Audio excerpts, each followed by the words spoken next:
আসসালামু আলাইকুম। স্বপ্নকথা প্যারিস চ্যানেলে সবাইকে স্বাগতম জানাচ্ছি। আজকে নিয়ে আসলাম সামুদ্রিক মাছ দোরাত। এই মাছটা অনেকটা তেলাপিয়া মাছের মতন, আর খেতে আমাদের দেশীয় মাছের মতন স্বাদ। তো এই মাছটা আজকে ফ্রাই করলাম, আর এভাবে ফ্রাই করলে শুধু মাছই খেতে যাবেন। তো যেভাবে আমি এই মাছটা ফ্রাই করলাম, প্রথমে আমি নিয়ে নিলাম দুটি দোরাত মাছ।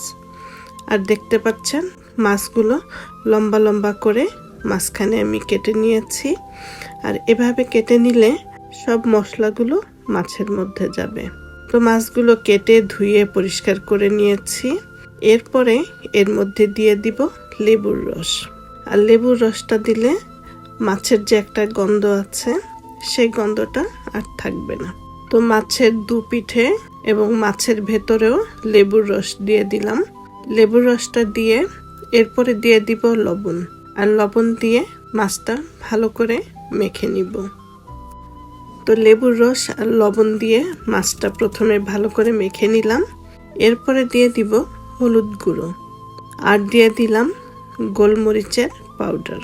তো মাছটা উল্টিয়ে নিয়ে এরপর আবার ওই পিঠেও হলুদের গুঁড়ো দিয়ে দিব। আর এই হলুদের গুঁড়ো এবং গোলমরিচটা একটু মেখে নিব। এরপরে দিয়ে দিলাম মরিচের গুঁড়ো।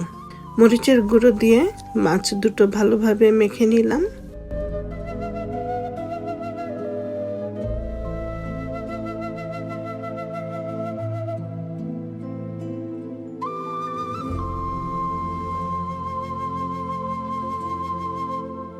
এরপরে নিয়ে নিলাম থাই পাতা।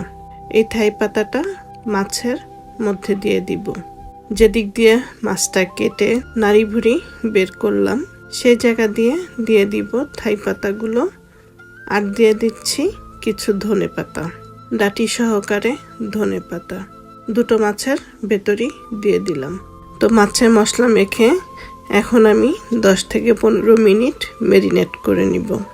মশলা মাখানো মাছগুলো ম্যারিনেট করা হয়ে গেছে। এখন চুলায় একটি ফ্রাই প্যান বসিয়ে দিয়ে দিব সরিষার তেল। আর তেলটা গরম হলে দিয়ে দিব মাছ দুটো, আর মিডিয়াম হিটে মাছগুলো ভেজে নিব।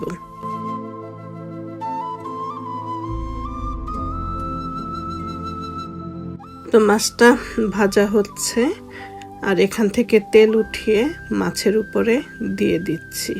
এরকম করে দিলে মাছটা সফট থাকে। তো এরকম করে তেল উঠিয়ে আমি দুটো মাছের উপরেই দিয়ে দিব। তো মাছের একটা পিঠ হয়ে গেলে তো মাছটা আমি উল্টে দিব। উল্টে দেওয়ার পরে মাছে যে মশলা মেখে রেখেছিলাম, সেখান থেকে যেই মশলাগুলো রয়ে গেছে প্লেটে, সেটা উঠিয়ে এই মাছের উপরে আবার দিয়ে দিব। আর উল্টে পাল্টে মাছগুলো ভেজে নিব। আর একটু পর পর চামচ দিয়ে তেল উঠিয়ে মাছের উপরে দিয়ে দিব। তো মাছ দুটো আমার ভাজা হয়ে গেছে। এখন আমি মাছের দুটো উঠিয়ে নিব। মাছের দুটো উঠিয়ে নিয়ে অ্যালুমিনিয়াম পেপার দিয়ে পেঁচিয়ে 5 মিনিট রাখবো। 5 মিনিট পরে অ্যালুমিনিয়ামটা খুলে মাছগুলো পরিবেশন করব। আর প্রথমেই মাছের উপরে দিয়ে দিব লেবুর রস। লেবুর রসটা মাছের সাথে খুব ভালো যায়। যে কোনো মাছের সাথে লেবু দিয়ে খেলে সেই মাছের টেস্ট আরও বেড়ে যায়।